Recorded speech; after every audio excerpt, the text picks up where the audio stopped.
Spider-Man, one of my favorite Marvel characters. We've seen him in Tobey Maguire's take on Spider-Man. We've seen Andrew Garfield portray another version of Spider-Man. And now Tom Holland, which now his third movie has been released. And I gotta say, well, it's been a pretty long journey. Spider-Man was one of those series that started off a big bang for the Marvel cinematic experience, alongside X-Men. And now I'll be reviewing it, along with Cyns Corner. But I will note, I am not allowing my clones nowhere near the machine to travel into that universe, because there have been so many dang times that they have used that dang machine to go into specific universes, and some places that they accidentally brought back a specific thing from that universe, which almost destroyed the entire studio. Shut up! And that is why I am locking them up for this review. I am not allowing them to go into the Spider-Verse this time. They have done it so many times, either in the Tobey Maguire universe, the Andrew Garfield universe, or even the Tom Holland MCU universe. I am not allowing them to travel this third time. Sorry, clones, but no mas. That way there will not be any chaos in the studio this time. I don't mind when they travel to different universes, but nope, not this time. Nope. I want this to be a peaceful review.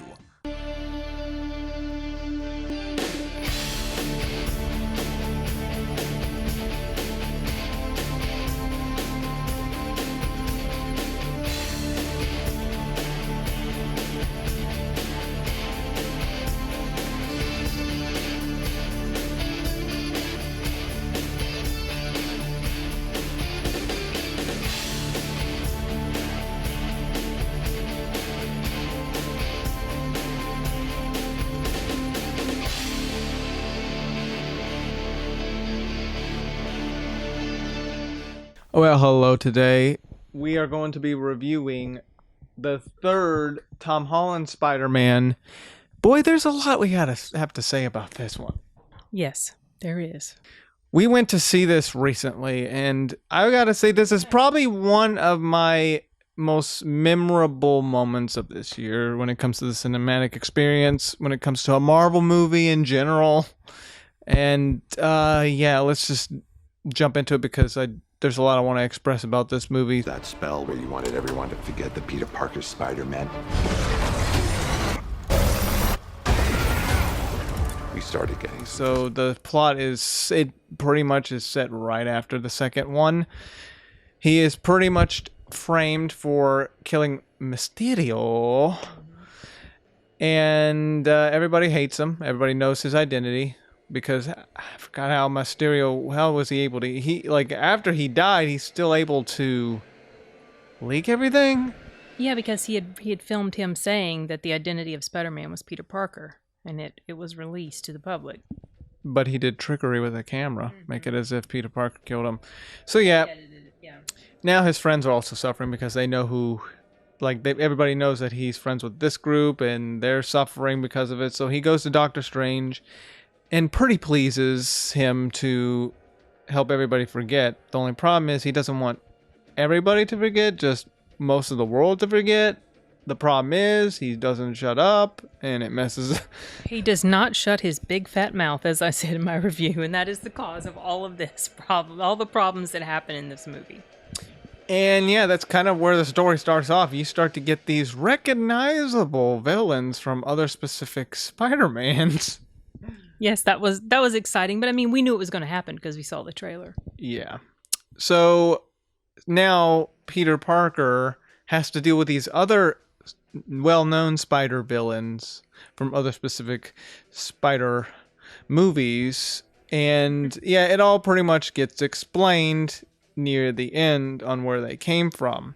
Now, if you had seen the previous Spider-Man movies, you know where these villains are, they come from those movies. I don't want to go into much details because I feel like the more we explain, the more we'll just spoil the entire thing, pretty much. Yeah, I'm guessing by now probably most people have seen it, but still, unless we're specifically having a spoiler movie review. Let's just say these characters came from other universes. I'm just gonna say that we do get Green Goblin, we do get Dr. Octopus, we get the lizard guy, Yes.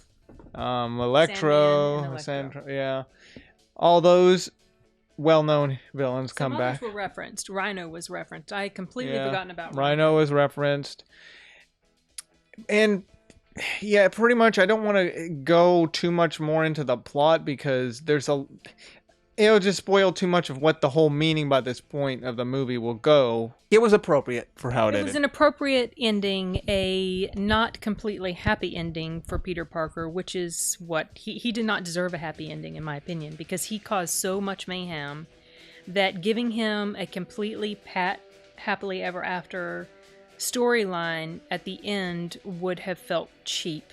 It would have cheapened the writing, and so therefore I feel like it was very appropriate that the ending happened the way it did. I would agree because I had a feeling watching this I was kind of mixed. Like I felt like, okay, probably not the best idea, Peter.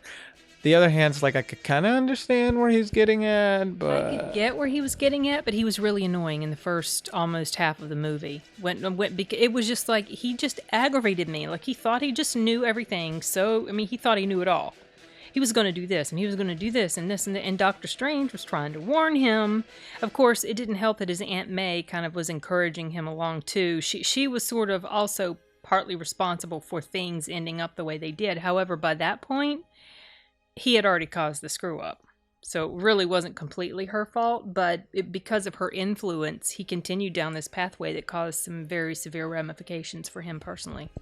yeah, and it leads to the final conclusion. Well, you had to get to the good part by the end of it, which I really like the ending of that whole battles thing going on. Yeah, but most actors that from the other Spider-Man's return, I like the fact that William Dafoe reprised his role as the Green Goblin. He was excellent, as always. It's just like he slipped right back into that role. Timothy called me the other day and we were talking about it, and he was just praising Willem's performance. Like It's been how many years since he did that role, and it's like he could still do it. He just it's like he is the Green Goblin.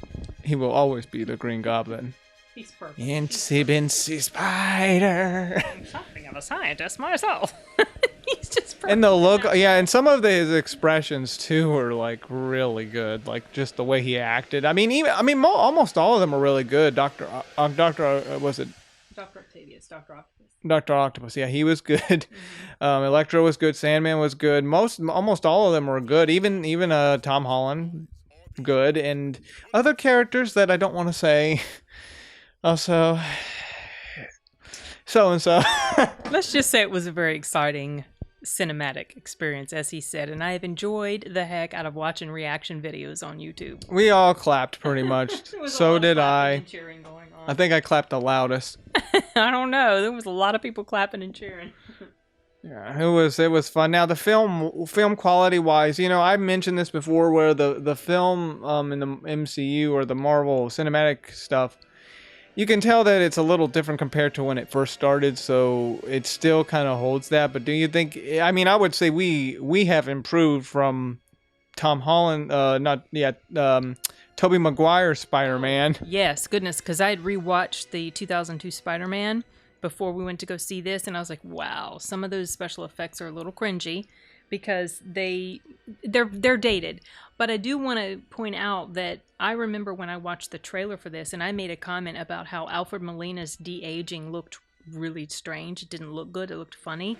But when we actually saw the movie, it didn't look very bad. In fact, I completely forgot that he had been de-aged. And so I remember now that I had been hearing talk about the fact that they were doing, like, it was last minute special effects editing, visual effects editing that was going on for Spider-Man. It was like down to the wire. So it was very possible that the trailer, and I talked about this in my spoiler discussion with Movie Burner Entertainment last week, it's possible that the trailer that we got included more rough editing And then the final product that we got to see last week was the actual final smoothed out editing. It didn't look to me like they had de-aged Willem Dafoe much at all, so I don't know why. To be honest, I didn't really notice much of the de-aging. It actually looked pretty good. That's what I'm saying. I had forgotten completely about the fact that he was, like, when he first shows up, I was like, oh yeah, he's been de-aged. It doesn't look that bad. And then I just completely forgot the whole rest of the time because it was so seamless. It looked really good. Yeah, and that just shows like we have progressed from Tobey Maguire all the way to Tom Holland, and it's, I mean, even Amazing Spider-Man still, I would think, holds up still. Yeah, editing wise seemed fine, and all the effects. I mean, the fight scenes were good. I feel like the downtime and the times of action were very, they were appropriate in their length, and I feel like there really was not a moment in this movie that I felt dragged at all. No, I feel like it was well balanced with both the action and then time to take a breather. Character development, character interactions, dialogue, the pacing, everything. I just feel like it was extremely well done. This is one of those few bright spots in the MCU that I mentioned when I said I feel like the best days of the MCU are behind us. Like Endgame was the peak. There will be bright spots here and there. And Spider-Man obviously is one of them. I feel like maybe Doctor Strange will be another one. Not really holding out a huge amount of hope for or expectation for all the others. And of course, I had no interest at all in seeing Eternals. And Shang-Chi, while that was good, it honestly was not something that blew me away. It was fun. It was I mean, okay, they some people call it like a woke thing. I'm like, well, I don't know. See wokeness in Shang-Chi. I mean, it's a different culture, but I never found it woke. He is an established character. It's not like they did a race swap on him. Yeah, like in Eternals, they race swapped these characters, and it's like, okay. Swapped, and they also swapped sexuality, and I feel like that sort of stuff is extremely lame. There was only one moment in there that I didn't really appreciate, but I know why it was done. It was a plot point when Electro was talking about the race. Oh, well, but there's a kind of a reason. There was a reason for that, but I do still feel like it could have been handled a little differently because it made him come off. I didn't appreciate that line, the way you did it. Of course, as soon as we found out why, I'm like, okay, it makes it a little better, but honestly, I wish it had been written a little differently. And I don't want to get into specifics because then that leads to spoilers, but the reaction of the person that he made that comment to, when the person was like, "Oh, I'm sorry," I was like, "What? Why? Why do you have to? You don't have to apologize for that." But it would just, yeah. I can't say. But overall, it wasn't like to the max of woke stuff. No, it wasn't. It just felt like a story, like to me, it was like a Shang-Chi, just a story. It just told or us. Black Panther, just a story. That's about it. There was swapping. Like, I know there's been swapping back then, but it wasn't. There was a major swap that happened in Captain Strange. Listen to me. Oh my god. Yeah, Doctor Strange did it too, but they're stupid, they're doing it they a little bit. They shouldn't have done that. But anyways, we're getting off subject. I know we are. But yeah, I guess for the enjoyment aspect, I loved it. I loved this film. The acting was really good. Winter Soldier, I think, is still my favorite, but honestly, this one is really good. It's very possible that in a little while this will overtake it. I don't know, but Winter Soldier still holds top spot for me. Well, some of the Avengers, like Infinity War and Endgame, are kind of like also up there too. Endgame, yeah. But I mean, Winter Soldier has been my number one since I saw it, and nothing's been able to replace it yet. But I don't know. Maybe after a few more viewings of Spider-Man, I'll change my mind. I honestly can't say. Yep. But overall, I loved this movie. I liked what they did with it because I don't want to say too much. I would just say you will have a blast watching this movie. And on top of that, they do bring another Marvel character. It's only a quick cameo, but I think it's pretty cool, even though, as of this recording, I have not seen it yet. And that's your fault.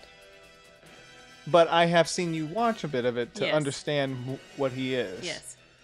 And I thought that was really cool, so that makes me want to watch it because of that. And so thank you, Spider-Man. Which I've been telling you for years you should. But it took Spider-Man for him to actually listen to me about it. Yeah, the action was really good, acting good. Emotional too. It was quite emotional in parts. Mm-hmm. It just felt like the characters were pretty deep. I really the actress did a good job. Appreciated how well grounded they all seemed. Yeah, and the villains too. They were also sympathetic. Mm-hmm. All of them. It's like they goodness, were. like you could kind of understand, but they're going the wrong way. Yeah. They're going to the dark side like Darth Vader. Don't go to the dark. Yeah, there's not really much else to say. Yeah, I can't It's think of really- anything else, I would- unless we get into yeah. spoiler territory, which you don't want to do. So No. This is something you need to go in blind. You will not want to. well, as blind as you can get. I would say out of all of the Marvel movies I've seen right now, like as of this year, we've seen Black Widow, Shang-Chi. That's it. Yeah, that's pretty much it. This one is obviously at the top. Mm-hmm.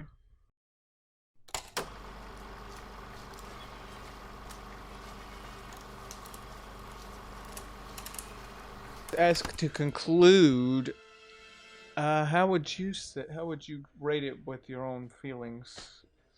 Well, on the stream I had with Movie Burner Entertainment, I rated it like an A minus. A minus. Okay, and I'm like just it was gonna... higher, definitely higher than a B.